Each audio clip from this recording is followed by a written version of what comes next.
फोनची रिंग वाजली, मेसेज आला असं वाटून सारखा फोन चेक करणं, हात स्वच्छ धुवून नाही निघाले म्हणून वारंवार हात धुणं, टेबलवर, टीव्हीवर थोडीशी जरी धूळ दिसली तरी स्वच्छ करत राहणं किंवा एखादा विचार चुकीचा आहे असं माहिती असूनही काहीतरी विचार, विचित्र का असेना, पण सतत मनात येणं, काहीतरी वाईट होईल, अपघात होईल किंवा एखाद्याला आपण हानी पोहोचवू असं वाटत राहणं.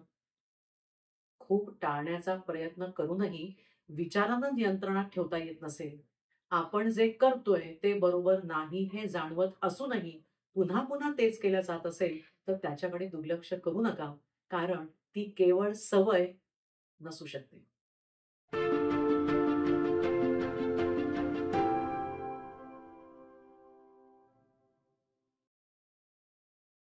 नमस्कार. सायकॉलॉजी संडेजमध्ये मी डॉक्टर अनुराधा हरकरे. मी एक काउन्सिलर आणि सायकॉलॉजिस्ट आहे आणि माझ्यासोबत संपर्क साधायचा असेल तर डिस्क्रिप्शन बॉक्समध्ये लिंक दिली आहे. एखादी व्यक्ती ऑफिसला जायला निघाली असताना अर्ध्या वाटेवर तिला वाटतं, की आपण घराचं दार नीट बंद केलंय की नाही? असा विचार आल्यावर लगेच तिला टेन्शन येतं आणि धावत पळत ती घराकडे येते. घराचं दार खरंच लॉक केलंय की नाही याची खात्री करते. सुटकेचा निश्वास टाकून परत निघते, गाडी सुरू करते. तेवढाच विचार येतो, "पण मी नीट लॉक केलं की नाही?" आणि पुन्हा घराकडे वळते. पुन्हा कुलूप किंवा लॅच ओढून बघते. असं कितीही वेळा पाहिलं तरी तिला 100% खात्री वाटतच नाही. आणि मग शेवटी स्वतःचाच राग येतो. असं वाटतं की आता बास. किंवा एखाद्या स्त्रीला स्वयंपाकघरात सगळी भांडी अगदी व्यवस्थित ठेवलेली लागतात. सगळीकडे गरजेपेक्षा जास्त परफेक्शन, ऑर्गनाइज्ड, अति स्वच्छता हवी असते. मग एका हातात सतत पुसण्याचं फडकं आणि दुसऱ्या हातात केरसुणी. बाहेर गेल्यावर सारखं सॅनिटायझर. तर काही लोकांना जुन्या, आता उपयोगात नसलेल्या खराब वस्तू फेकून देणं जमतच नाही. साठवूनच ठेवत जातात. जे करतोय ते बरोबर नाही हे कळत असतं, पण ती कृती थांबवता येत नाही. या सगळ्यांमध्ये काय कॉमन आहे? तर हे सगळे OCD सोबत झगडत आहेत. OCD, ऑब्सेसिव्ह कंपल्सिव्ह डिसऑर्डर, म्हणजे कल्पना आणि कृती अनिवार्यता. हा त्रास ज्यांना आहे त्यांना आणि त्यांच्या सोबत असणाऱ्या इतरांना वैतागून सोडणारा एक मनोविकार आहे. OCD मध्ये मुख्यत्वे 2 प्रकार येतात. एक म्हणजे ऑब्सेशन, की ज्यात व्यक्तीच्या मनात ठराविक, सतत विचार येतच असतात आणि त्यातून एक प्रकारची भीती आणि अस्वस्थता निर्माण होते. मग ती कमी करण्यासाठी काहीतरी कंपल्सिव्ह म्हणजे कंपल्सरी वर्तन केलं जातं. विचारांमुळे वाटणारी भीती, चिंता दूर करण्यासाठी व्यक्ती जी काही कृती करते, त्यामुळे काही वेळापुरती अस्वस्थता दूर होते. पण विचार सतत येतच असतात. मग कृतीही सतत केली जाते. आणि मग असं या सगळ्या कृतीमध्ये त्या व्यक्तीचा कितीतरी वेळ जातो. OCDमध्ये सामान्यतः भीती, किळस, अनिश्चितता, असुरक्षितता, शंका यासारख्या अस्वस्थ करणाऱ्या भावना या अतिशय तीव्र स्वरूपाच्या असतात. आणि मग त्या विचारांना कमी करण्यासाठी काहीतरी आपल्या दृष्टीने योग्य असं केलं पाहिजे असं त्यांना वाटतं. नव्हे, तसं करणं ही गरज होऊन जाते.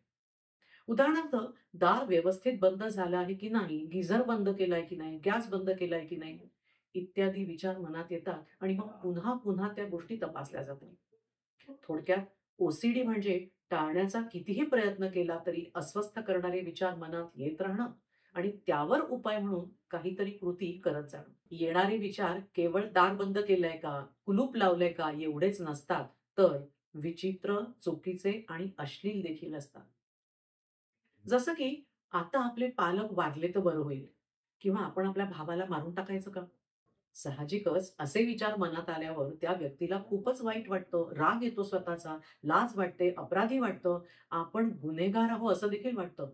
आणि मग असं होऊ नये म्हणजे जसे विचार आपण करतो आहे, तसं काही घडू नये, तसं होऊ नये म्हणून मग कधी देवाला खूप हात जोडले जातात.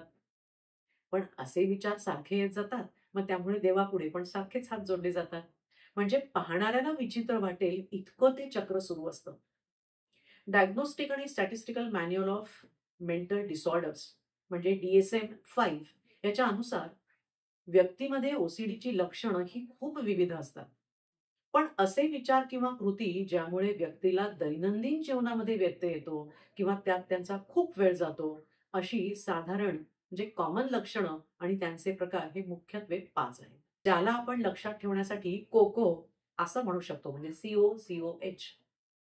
म्हणजे काय? तर क्लीनर्स, ऑब्सेसर्स, चेकर्स, ऑर्गनायझर्स आणि होल्डर्स. बघूया काय आहे ते. यातला पहिला सी म्हणजे क्लीनर्स. ज्यांना सारखं काहीतरी अवतीभोवती जंतू आहे, अस्वच्छ आहे असं वाटत राहतं आणि सारखी साफसफाई करण्याची इच्छा होते. म्हणजे अगदी हाताला रॅश येईपर्यंत, त्वचा खराब होईपर्यंत त्यांना साबणाने हात धुवावेसे वाटतात. साहजिकच सार्वजनिक ठिकाणी जसं दुकानं, मॉल्स, थिएटर, हॉटेल्स, ट्रेन्स अशा ठिकाणी जाणं, तिथले टॉयलेट्स वापरणं हे यांना जमतच नाही. कारण तिथे काहीतरी जंतू आहे आणि समजा ते तशा ठिकाणी गेले, तरी आपल्याला काहीतरी होईल यामुळे चिंताग्रस्त होत राहतात. मग सारखं सॅनिटायझर वापरतात. हे असं त्यांचं चक्र सुरूच राहतं. म्हणजे विचार करा, कोव्हिड काळामध्ये ओसीडी असा ज्याचा क्लीनर्स ओसीडी असणाऱ्यांना किती त्रास झाला असेल. दुसरा प्रकार आहे ऑब्सेसर्स. यांच्या मनात पण सातत्याने काहीतरी विचार येतच असतात. तरी त्या विचारांना घालवण्यासाठी इतरांच्या लक्षात येईल अशी कृती केली जात नाही. म्हणजे ऑब्सेशन विदाऊट व्हिजिबल कंपल्शन. यात अनेकदा लैंगिक, धार्मिक किंवा आक्रमक अवांछित विचार असतात. उदाहरणार्थ, आपण एक बलात्कारी आहो किंवा आपण कुणावर तसा प्रयत्न करतोय, कुणावर हल्ला करतोय किंवा आपल्या बाजूच्या व्यक्तीला गच्चीवरनं खालीच ढकलून देतोय. हे असे काहीतरी अनाहूत विचार किंवा देवाच्या बाबतीत अभद्र विचार, आपल्याकडे लोक बघतायत असे काहीही विचार यांच्या मनात सारखे येत असतात. आणि मग त्यापासून दूर जाण्यासाठी मनातल्या मनातच, म्हणजे इतरांच्या लक्षात येईल असं नाही, पण मनातल्या मनातच ती व्यक्ती काहीतरी करत असते. जसं काहीतरी शब्दांचं उच्चारण करणं, नावाचं उच्चारण करणं, चालताना पावलं मोजणं किंवा आकडे मोजणं हे असं काहीतरी. तिसरा प्रकार आहे चेकर्स. काहीतरी अपघात होणार आहे, हानी होणार आहे, या भीतीने म्हणजे संभाव्य भीतीने कुलूप, दार, गॅस, गिझर, नळ बंद केलाय की नाही हे असं सारखं चेक करत राहणं. पण यामध्ये कितीतरी वेळ त्यांचा खर्च होतो, तरीही ही खात्री करण्याची त्यांना सक्ती वाटतच असते. ओसीडीचा चौथा उपप्रकार म्हणजे ऑर्गनायझर्स. सगळ्या वस्तू अगदी जागच्या जागी परफेक्ट ठेवण्याची तीव्र गरज. म्हणजे अगदी टेबलवर वह्या, पुस्तकं, पेन, पेन्सिल शिस्तीत ठेवलंय की नाही, कपाटामध्ये कपडे नीट ठेवलेत की नाही, अगदी स्वयंपाकघरात वाट्या, पेले सगळं व्यवस्थित लाईनीमध्ये आहे की नाही, हे सातत्याने बघत जाणं आणि ते जोपर्यंत शिस्तीत ठेवल्या जात नाही, तोपर्यंत हे लोकं त्याला ऑर्गनाइज करतच असतात. अनेकदा त्या वस्तूंना मोजत जातात, त्यांच्यातलं अंतर मोजतात, नीट ठेवलंय की नाही चेक करतात. बरेचदा या पाठीमागे या वस्तू जर नीट ठेवल्या नाही, तर काहीतरी वाईट होईल असा विचार असू शकतो. म्हणजे असा अनाकलनीय विचार असू शकतो. पण नेहमीच विचारांमुळेच म्हणजे अशा विचारांमुळेच ही कृत्य होते असं नाही, तर केवळ वस्तू नीट ठेवणं ह्याचं देखील ऑब्सेशन असू शकतं. म्हणजे वस्तू ऑर्गनाइज ठेवणं याचं ऑब्सेशन. 5वा प्रकार म्हणजे होल्डर्स. वस्तू होर्ड करून ठेवणं, जमा करून ठेवणं.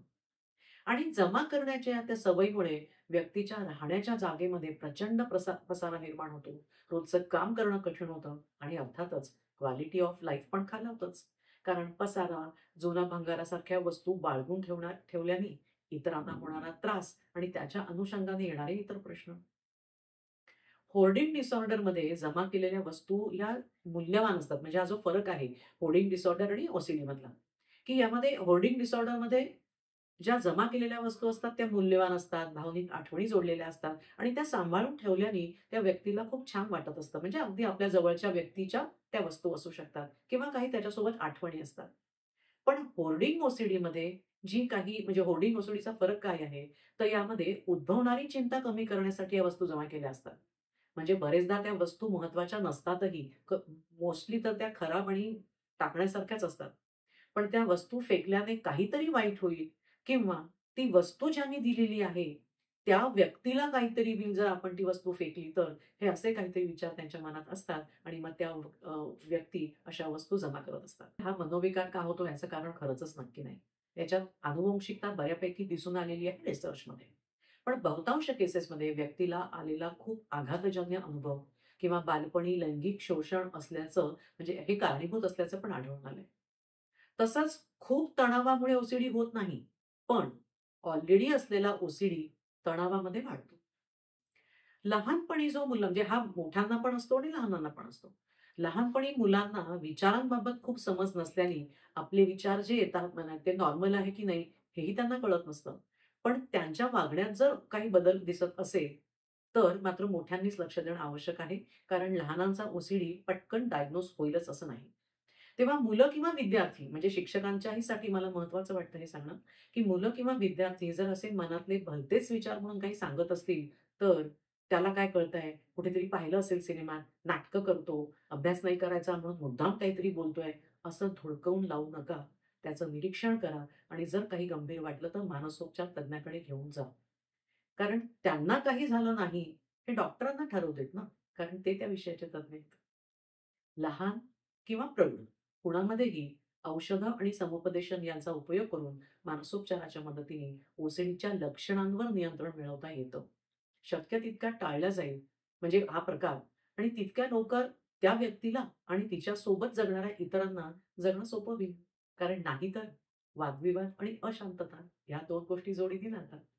तेव्हा हे सगळं टाळायचं असेल, तर लवकर ते हितकर, अर्लियर द बेटर हाच नियम असतो. तेव्हा जर कोणी अवतीभोवती असं वागताना दिसत असेल, तर त्यांना नावं ठेवू नका, वेड्यात काढू नका. आपल्याकडनं होईल तेवढी मदत करा.